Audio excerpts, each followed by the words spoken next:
What do you see? Well, in the scenario at minute 72, 1,000 Russian nuclear weapons land on the United States. And so it just becomes a conflagration of fire.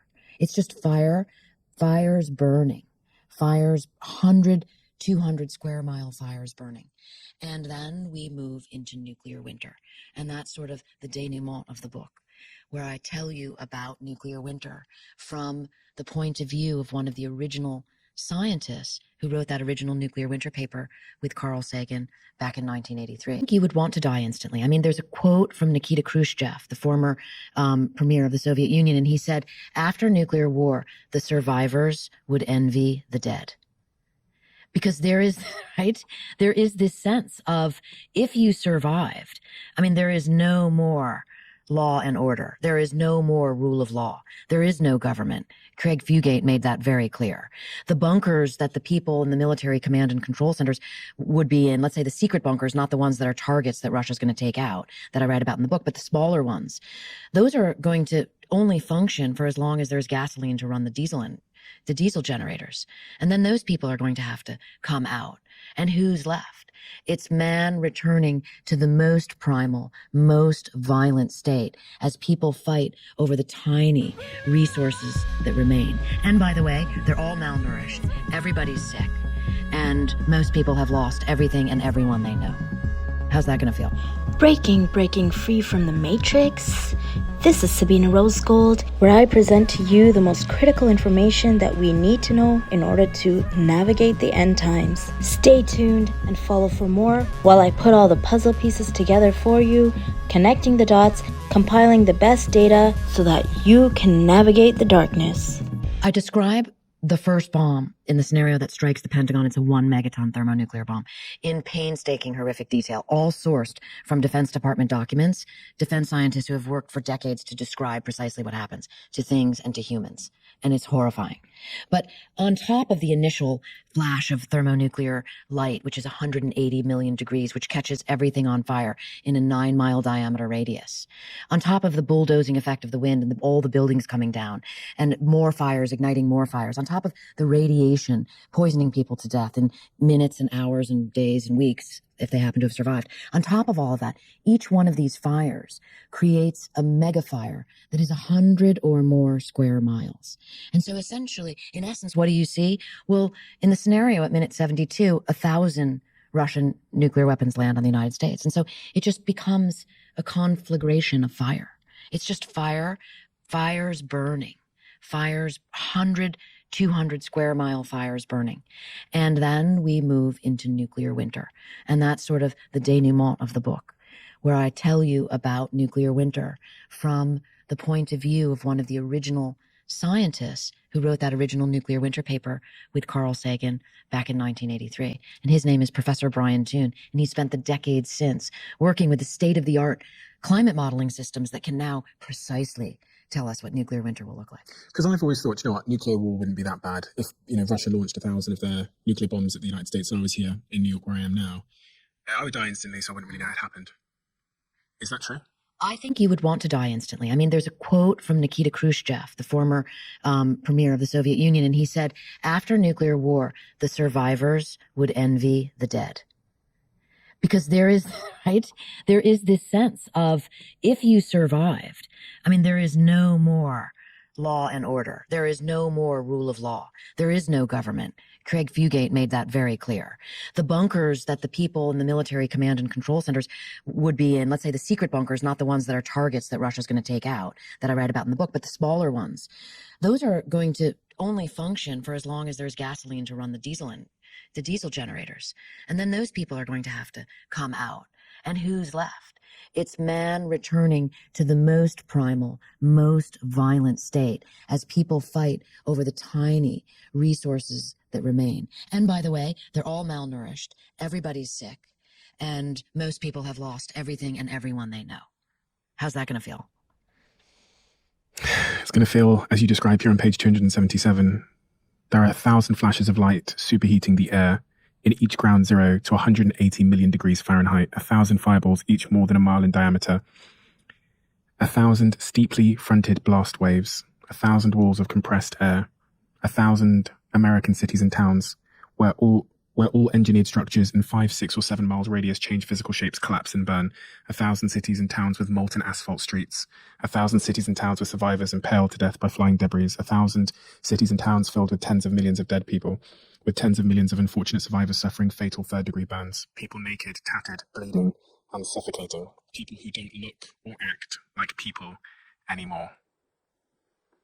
Across America and Europe, hundreds of millions of people are dead and dying, while hundreds of military aircraft fly circles in the air until they run out of fuel. I mean, that is some visual. How many people would be dead or dying, do you think, after those 72 minutes? Hundreds of millions of people die in the fireballs, no question. But the number that I think is very interesting to think about comes from Professor Toon and his team, who wrote a paper for Nature recently, 2022, and sort of updated nuclear winter idea based around food. And the number that they have is 5 billion people would be dead. The population of the planet currently is what, 8 billion? Yes. So there'd be 3 billion people still alive. Where shall I go to be one of the 3 billion? I was just in New Zealand and Australia. That's exactly where you'd go. Although, according to Toon, those are the only places that could actually sustain agriculture. I was there 2 weeks ago. Not even 2 weeks ago. It was maybe 10 days ago. I was in New Zealand and Australia. And at that time, I think Iran attacked Israel. Yes. I was kind of happy. You're in the right place at the right time. I was kind of happy for where I was located. I was thinking, I actually remember talking to my friends and I pulled up a map. I was trying to see how far away I was from everything. I was thinking because World War III started trending on Twitter, I was thinking if it does break out now, I think I'm probably pretty well placed. Is that the place to be? That is, according to Professor Toon. I mean, he was so generous with me. He shared a lot of his slideshows that he has for his students. And that is really pretty much what's left. I mean, because most of the world is, certainly the mid-latitudes would be covered in these, sheets of ice, the freshwater bodies. And places like Iowa and Ukraine would be just snow for 10 years. And so agriculture would fail. And when agriculture fails, people just die. And on top of that, you have the radiation poisoning, because the ozone layer will be so damaged and destroyed that you can't be outside in the sunlight. And so people will be forced to live underground. And so you have to imagine people living underground, fighting for food everywhere except for in New Zealand and Australia. There was also another interesting detail that he shared with me that, 66 million years ago, an asteroid hit Earth and wiped out the dinosaurs and something like 70% of the known species. And Professor Toon compared nuclear war to that situation. And so when you really think about it, and again, this was also echoed by Craig Fugate, famous director, you think about it, there's nothing we can do about an asteroid, at least not right now. And yet there is something. Nuclear war is a man-made threat, and therefore it has to be a man-made solution. What is the solution? I really believe that people motivate other people. It's like a fundamental truth on the smallest scale and on the biggest scale. And so there's one person who is incredibly powerful, and that is the President of the United States, for better or for worse. It's just the way it is. And so in the same way that the president has presidential sole authority to start a nuclear war, the president also has a very powerful pen with which he can write executive orders, an EO. And the story I tell on the hopeful note goes like this. When I was in high school in 1983, there was an ABC TV movie called The Day After. And it showed a fictional war between the United States and then Soviet Russia. It was horrific and terrifying, okay? 100 million Americans watched it. 100 million Americans. It's like the third of the population. And I think it was half the population then. President Reagan was one of those Americans. He had a private screening at Camp David. His advisors told him not to watch it. He did watch it.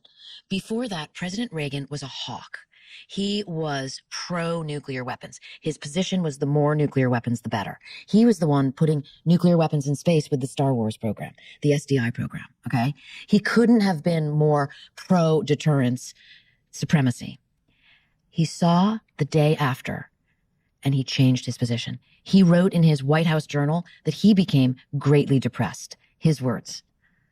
And he reached out to Gorbachev. And then they had a Reykjavik summit. a summit in Iceland, Reagan and Gorbachev, and through communication, right? Through both of them realizing this is madness, realizing what could happen, seeing the day after and realizing, my God, this cannot happen. And they famously issued a statement that said, the joint statement between the two of them that said, a nuclear war cannot be won and must never be fought. And the result of the Reykjavik summit was that the world has gone from 70,000 nuclear warheads. That was the all-time high. 70,000. Why do you need 70,000 nuclear warheads? That's what there were in 1986. And now, here we are, because of the reductions, because of the treaties, thanks to those two, 12,500 approximately nuclear warheads. That is the movement in the right direction.